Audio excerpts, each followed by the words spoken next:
Yo, dudes, what's going on with y'all? This week I decided to look into a suggestion by Audible, which is Artemis, written by the same author of Ready Player One. Editing Chris from the even further future here. That is not true. Google lied to me. These are not the same authors. I know nothing about it whatsoever, but that's because that's just how I do this sometimes. Beware, because spoilers be lurking ahead. Editing Chris from the future here, and I just want to start off by mentioning this book, much like many of modern Hollywood movies, carries the virtual signaling of the age. It has a suspiciously diverse female lead, it spouts some leftist talking points, and carries many of the same flags as the message. I try not to get political here because we're just here to rant and have a good time and pick apart some books, and I try to stay true to that in this review. But as it's such a central part of this book, politics do come up a little bit, so I apologize if anything I say bothers or offends anybody, if your political views should happen to differ from mine. Okay, on to the review.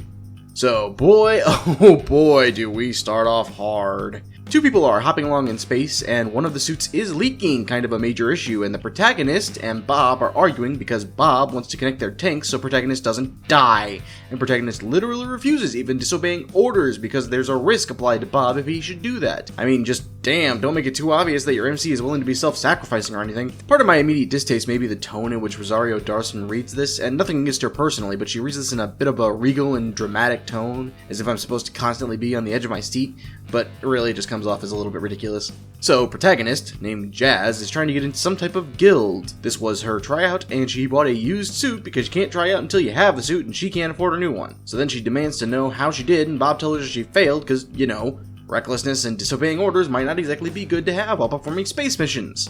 Kind of the reason that teenagers can't be astronauts, but Jazz throws a giant hissy fit over not being able to pass when she's just so amazing at everything all of the time. I'm a bit worried because this story definitely carries a stank of whammon power about it. I didn't smell it when I bought it, but it's starting to stink now.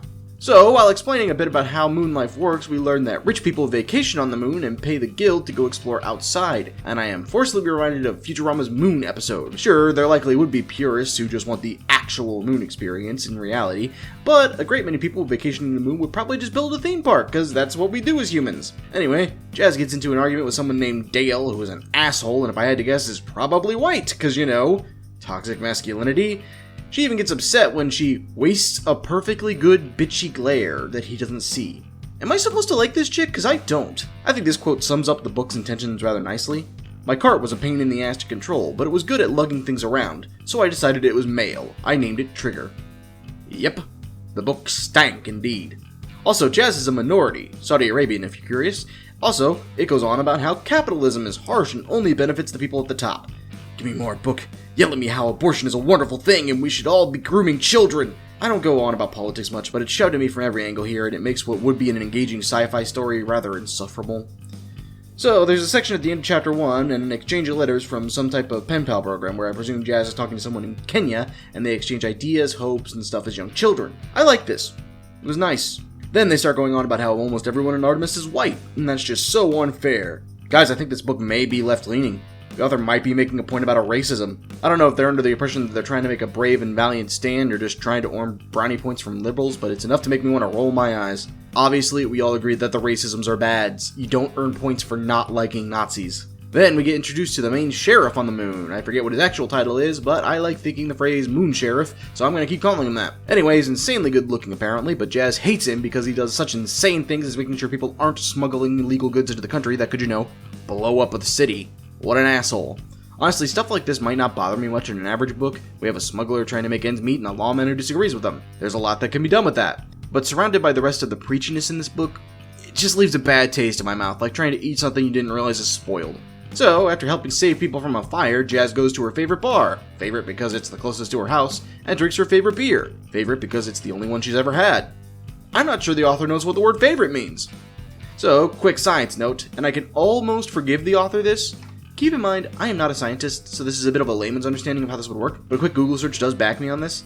They keep referencing how everyone on the moon is capable of lifting weights they would never be able to lift on Earth, or performing feats they couldn't on Earth. Makes sense, right? 1/6 Earth gravity equals 6 times as strong. The problem there is that you're only using 1/6 of your normal energy and muscles to do everything you would normally do, and living there without any artificial gravity or intense workouts, you would slowly lose muscle mass and end up being only 1/6 as strong. I originally brought this up as a fact of, hey, this kind of breaks the book, but maybe the author doesn't know about it, except the author does know about it. Jazz gets offered a sabotage job and realizes that if she takes it, she could get caught and she'll get exiled to Earth and won't even be able to stand up on Earth because of the increased gravity. So what the actual fuck? I thought the earlier comments were made in ignorance, but no! Apparently it's a fuck you. The rules only apply when I say they apply. Fuck you, book. Then we get more pen pal notes, and Jazz talks about how she's so smart and is so brilliant. In fact, she's so talented she doesn't even need all the gifted classes people are trying to put her into. I don't care. I just don't care. We get even more Mary Sue tendencies, such as her becoming an electrical engineer expert in an afternoon with YouTube, because yeah, that's believable.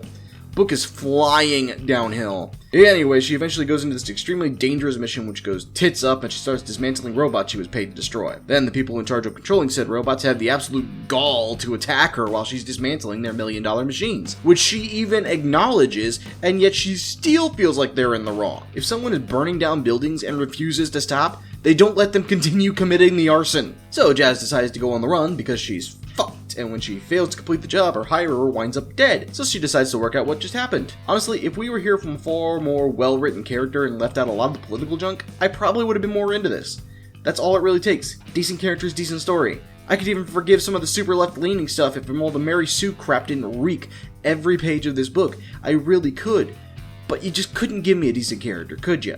Now, on to the other main problem, which is how Jazz repeatedly mentions she can't go back to Earth because of the gravity, but also repeatedly mentions how much easier it is for her to do things because she's on the moon. It's the epitome of having your cake and eating it too, just for fuck's sake. The pen pal thing ends up growing to show how her Kenyan pen pal ends up getting her into smuggling, and that's actually pretty good. There's some nice stuff in here. It's like 30% overwhelmed by all the crap, but it is in here. Anyhow, over time, Jazz gets arrested and then let go by the leader of Artemis because they like her for some reason, which I should also point out is a trait of the Mary Sue. And Jazz begins to uncover all of this shit, and it's really about a material that could cause zero latency or errors in communication. And someone wants to solo its production and control and then make bank off the telecommunication companies. This may sound contrived and complicated, and trust me, the book is way worse. Then it turns out that Little Lady is actually in on the whole operation. Anyhow, things go on, and Jazz almost kills an entire town through stupidity, rescues it with the help of several of the characters we've learned about along the way and some of the tech we've been hearing about, and in the end she makes a selfless sacrifice that the author probably thought was going to redeem the character in some way, except it doesn't at all. She's strong-armed into paying most of her ill-gotten gains back to the city, but ultimately suffers no consequences and is borderline a legalized smuggler. This is insanely and utterly irresponsible. My personal score is a 3 out of 10. There are things in here to like, there is some good, but it's vastly overwhelmed by a lot of laughably bad content and the stink of the message. So, can't recommend. Let's go ahead and take a look at the bingo card. And despite all the awkward terribleness, we actually only managed to hit bingo once. I'm a little surprised. These things do happen. Anyhow, that's all for this time. If you have something else you want me to review, go ahead and leave a comment down below. Let me know. If you want to see what we get into next time, subscribe. Until then, drink plenty of water, tell your parents that you love them, and stroke your mustache at night.